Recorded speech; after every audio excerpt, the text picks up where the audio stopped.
సూర్యవంశ తేజమున్న సుందరాంగుడు పున్నమి చంద్రుడు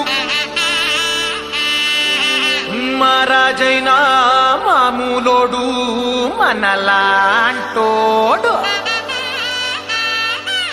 మచ్చలేని మనసున్నోడు జనం కొరకు ధర్మం కొరకు జన్మెత్తిన మహానుభావుడు